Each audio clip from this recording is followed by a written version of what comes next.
Assalamualaikum warahmatullahi wabarakatuh. Saya Pina Lepina Sahira, mahasiswa Prodi Pendidikan Bahasa Inggris tingkat 2. Pada video kali ini saya akan membahas mengenai ilmu pengetahuan dan perkembangannya. Awal dari ilmu pengetahuan alam dimulai pada saat manusia memperhatikan gejala-gejala alam, mencatatnya, kemudian mempelajarinya. Pengetahuan yang diperoleh mula-mula terbatas pada hasil pengamatan terhadap gejala alam yang ada, kemudian makin bertambah dengan pengetahuan yang diperoleh dari hasil pemikirannya. Selanjutnya, dari peningkatan kemampuan daya pikirnya, manusia mampu melakukan eksperimen untuk membuktikan dan mencari kebenaran dari suatu pengetahuan. Berdasarkan hasil eksperimen ini, kemudian diperoleh pengetahuan yang baru.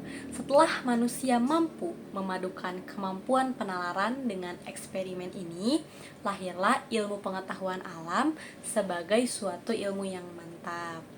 Sejarah perkembangan ilmu pengetahuan yang akan saya bahas kali ini terbagi menjadi beberapa zaman, yaitu zaman kuno, zaman Yunani kuno, zaman pertengahan, dan zaman modern. Kita masuk pada perkembangan ilmu pengetahuan pada zaman kuno. Pengetahuan yang dikumpulkan pada zaman kuno berasal dari kemampuan mengamati dan membeda-bedakan, serta dari hasil percobaan yang sifatnya spekulatif atau trial and error. Semua pengetahuan yang diperoleh diterima sebagaimana adanya. Belum ada usaha untuk mencari asal-usul dan sebab akibat dari segala sesuatu.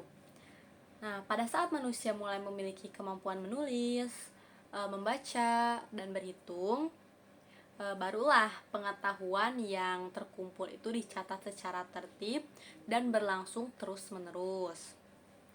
Seperti misalnya dari hasil pengamatan dan pencatatan peredaran matahari, ahli astronomi Babilonia menetapkan pembagian waktu, tahun dibagi dalam 12 bulan, minggu dibagi dalam 7 hari, dan hari dibagi dalam 24 jam atau satu hari itu 24 jam. Selanjutnya jam juga dibagi ke dalam 60 menit dan menit dalam 60 detik. Selanjutnya, perkembangan ilmu pengetahuan pada zaman Yunani kuno. Ilmu pengetahuan di Yunani disempurnakan melalui penyelidikan atau inquiring. Ilmu pengetahuan berkembang pesat sekali pada zaman Yunani.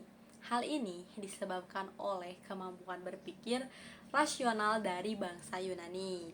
Pada tahap ini, manusia tidak hanya menerima pengetahuan sebagaimana adanya, tetapi secara spekulatif mencoba mencari jawaban tentang asal-usul dan sebab akibat dari segala sesuatu yang terjadi. Beberapa tokoh yang terkenal itu ada Thales yang hidup sekitar 624 sampai 548 sebelum Masehi, ada Anaximenes yang hidup sekitar tahun 588 sampai 526 sebelum Masehi, ada Anaximander yang hidup sekitar tahun 610 sampai 546 sebelum Masehi, dan banyak lagi tokoh-tokoh lainnya beserta gagasannya. Selanjutnya, perkembangan ilmu pengetahuan di zaman pertengahan.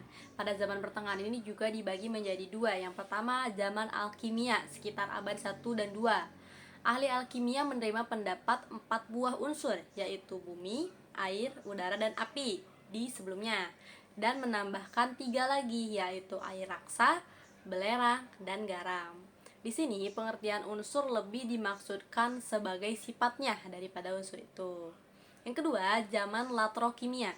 Tokoh-tokoh yang ada pada zaman ini diantaranya Al-Khwarizmi sekitar tahun 780 sampai 850 Masehi, kemudian ada Niarizi, ada Ar-Razi, ada Ibnu Sina itu sekitar tahun 980 sampai 1037 Masehi. Ada Ibnu Baitar dan ada Al-Asma'i sekitar tahun 740 sampai 828 Masehi. Secara garis besar, sumbangan bangsa Arab dalam perkembangan pengetahuan alam yaitu yang pertama, menerjemahkan karya-karya peninggalan Yunani, mengembangkan dan menyebarkannya ke Eropa. Yang kedua, mengembangkan metode eksperimen sehingga memperluas pengamatan dalam bidang kedokteran, obat-obatan, astronomi, kimia, dan biologi. Yang ketiga, memantapkan penggunaan sistem bilangan dengan dasar 10. Selanjutnya, perkembangan ilmu pengetahuan di zaman modern. Pada zaman modern, pengetahuan yang terkumpul sejak zaman Yunani sampai abad pertengahan sudah banyak, tetapi belum sistematis dan belum dianalisis menurut jalan pikiran tertentu. Biasanya, pemikiran diwarnai dengan cara berpikir filsafat, agama, atau bahkan mistik. Selanjutnya adalah perkembangan ilmu pengetahuan alam klasik dan modern. Penggolongan ilmu pengetahuan alam menjadi klasik dan modern sama sekali bukan berkaitan dengan waktu maupun klasifikasi bidang ilmu. Tetapi penggolongan ini lebih mengacu kepada konsepsi, yaitu cara berpikir, cara memandang, dan cara menganalisis suatu fenomena alam. Ilmu pengetahuan alam klasik merupakan suatu proses di mana teori dan eksperimen memiliki peran saling melengkapi dan memperkuat.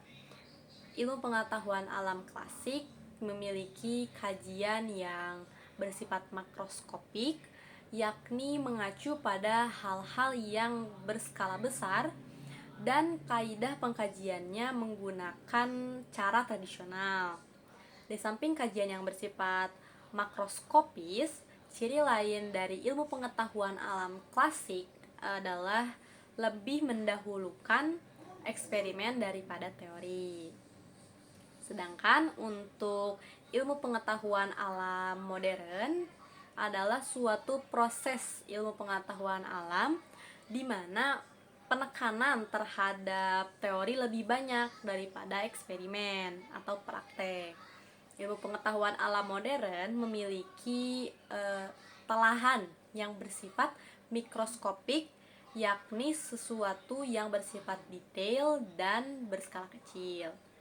Selain itu, ilmu pengetahuan alam modern menerapkan teori eksperimen di mana ia menggunakan teori yang telah ada untuk eksperimen selanjutnya.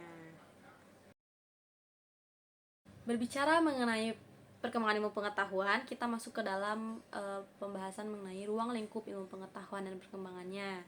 Ilmu pengetahuan alam dapat dibagi menjadi 3 bidang utama, yaitu ilmu sosial dan budaya, ilmu pengetahuan alam, dan ilmu pengetahuan bumi dan antariksa. Yang pertama, ilmu sosial dan budaya itu membahas hubungan antar manusia sebagai makhluk sosial, yang selanjutnya dibagi atas psikologi, pendidikan, antropologi, etnologi, sejarah, dan ekonomi. Yang kedua adalah ilmu pengetahuan alam.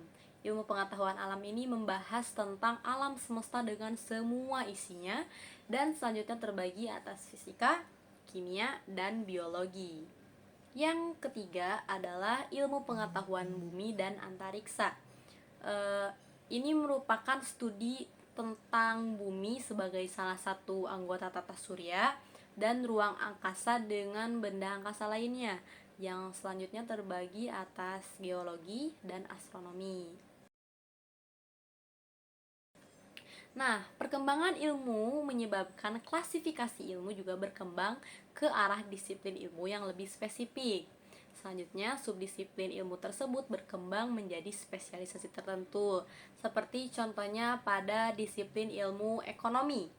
Nah, disiplin ilmu ekonomi ini menurunkan subdisiplin seperti ekonomi makro, ekonomi mikro. Ada juga contoh lainnya misalkan di bidang disiplin ilmu kedokteran ya. Nah, disiplin ilmu kedokteran juga memiliki subdisiplinnya sendiri, seperti misalkan kedokteran ahli bedah, kedokteran anak dan sebagainya. Dan ahli bedah juga memiliki lagi subdisiplin lainnya, dan seterusnya. Seperti itulah ilmu pengetahuan berkembang hingga saat ini. Mungkin itu saja yang bisa saya sampaikan. Terima kasih atas perhatiannya. Wassalamualaikum warahmatullahi wabarakatuh.